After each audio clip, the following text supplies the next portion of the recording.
Thank you so much, Melanie, for this opportunity to speak today on Diversity Day. Can you see my screen? All right.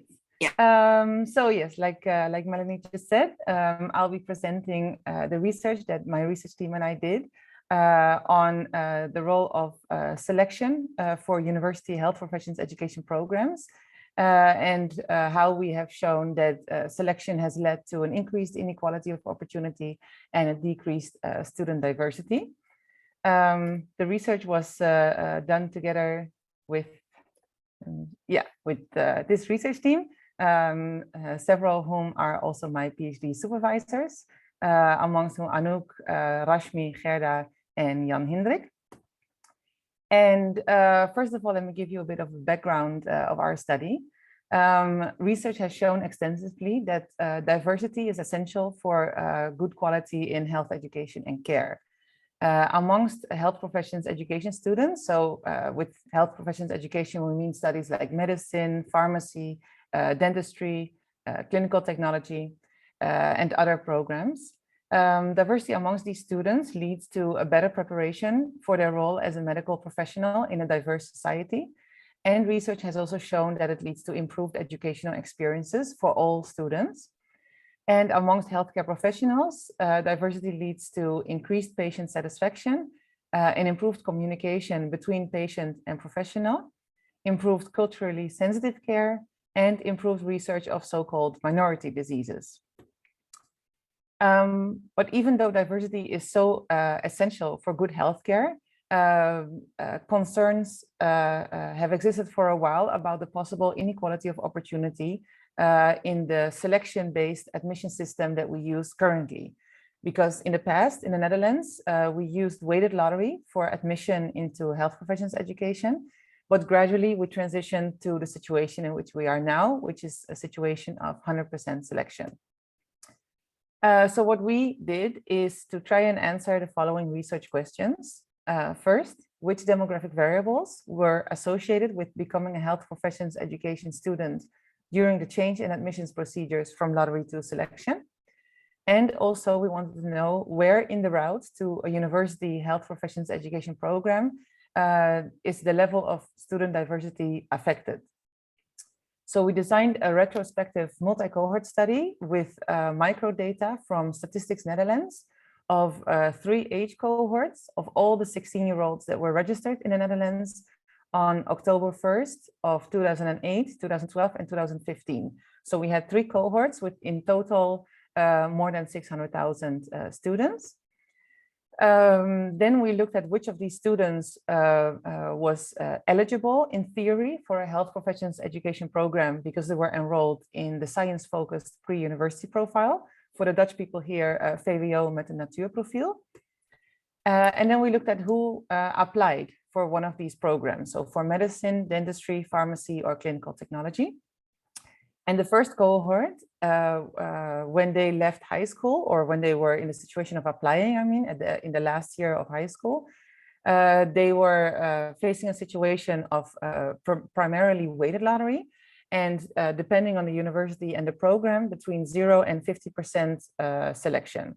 So no more than 50% of the students was admitted through selection. Cohort 2012 was dealing with a situation of weighted lottery and between 10 and 100% selection, again, depending on the faculty. And cohort 2015 was the first cohort that upon applying had to deal with a situation of 100% selection. And finally, we looked at which of these students was registered as an HPE student at 19 years old. We looked at the background of students and their parents. So for the students, their gender and their migration background, and for their parents, their income and wealth percentiles, the number of parents who were registered healthcare professionals. So for the Dutch people here, those with a BIG-registratie. And we also looked at the number of parents who were welfare recipients, bijstandsontvangers. And for the income and wealth percentiles, I'll just explain quickly how Statistics Netherlands makes these for a better understanding. So, for example, income percentiles are made by putting everyone who is registered in the Netherlands on an imaginary line from lowest income to highest income, and then dividing all these people into 100 groups of equal size. So that means that percentile 100 concerns the 1% of Dutch people or people registered in the Netherlands with the highest income.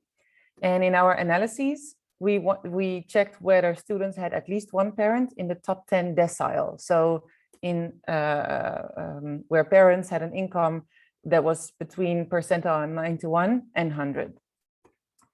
And in an ideal situation, so equality of opportunity, all these variables that we looked at would have no influence on the odds that a high school student or an applicant to one of these programs would become an HPE student.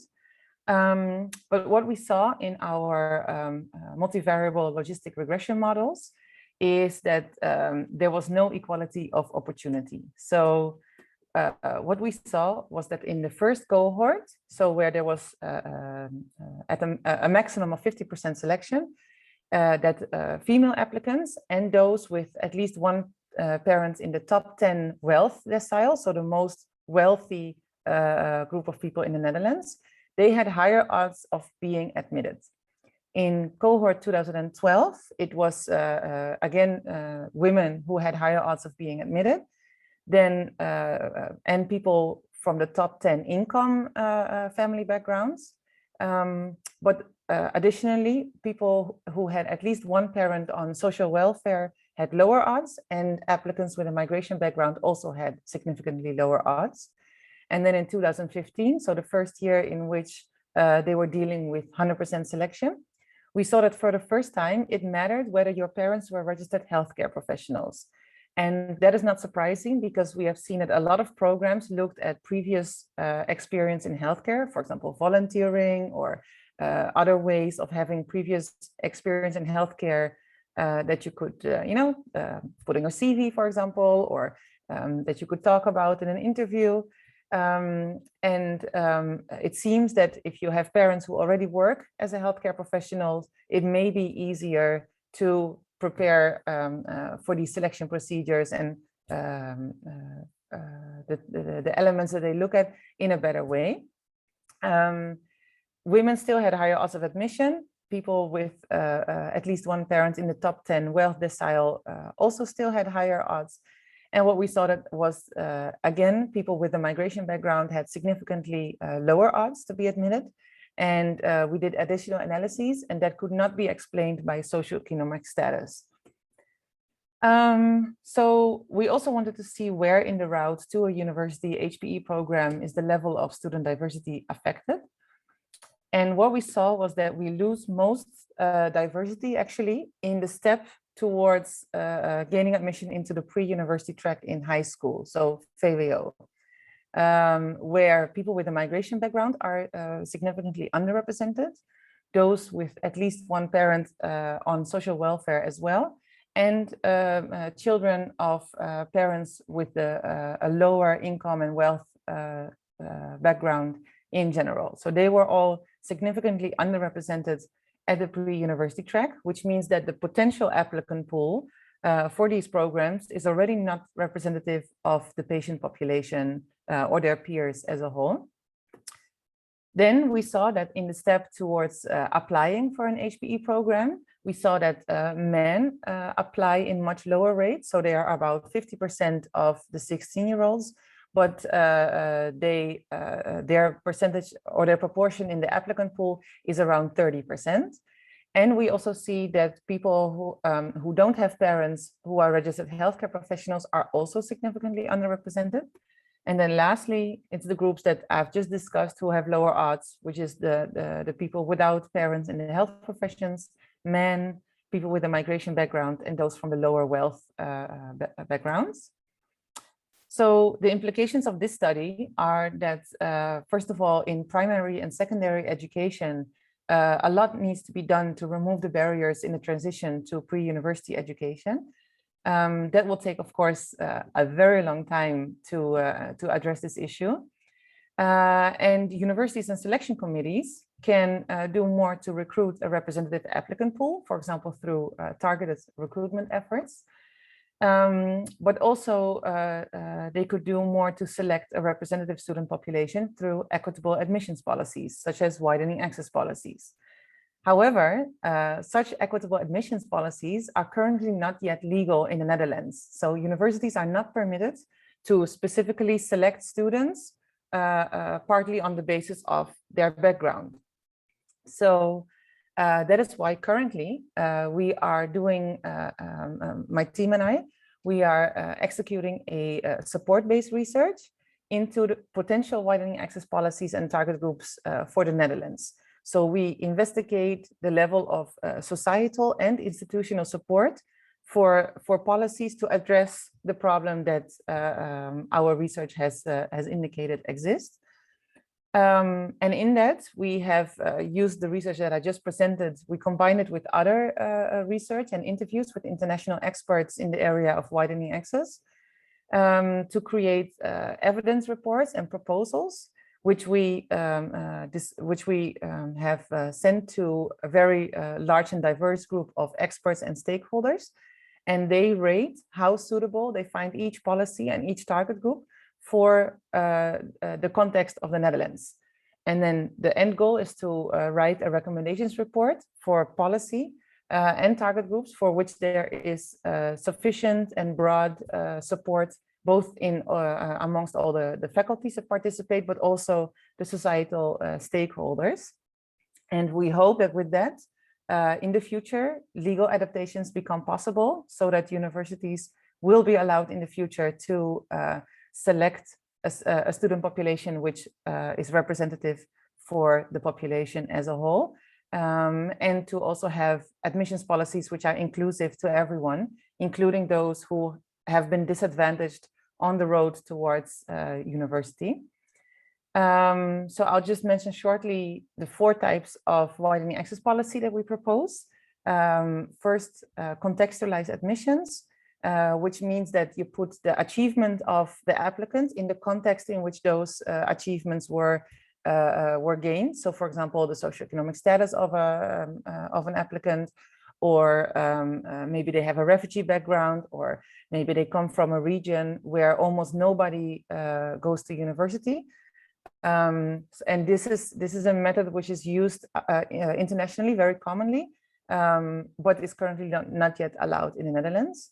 Then quota, I think everybody knows what quota are.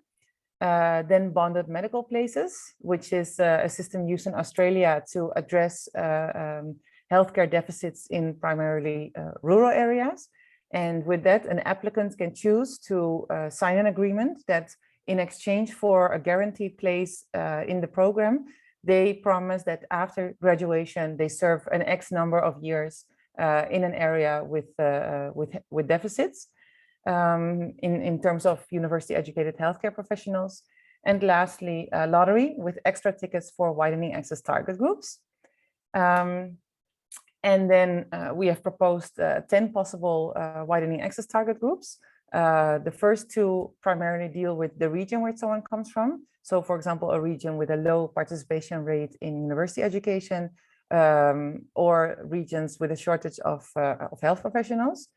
Then the 3rd, 4th, and 5th group are primarily socioeconomic or related to socioeconomic status.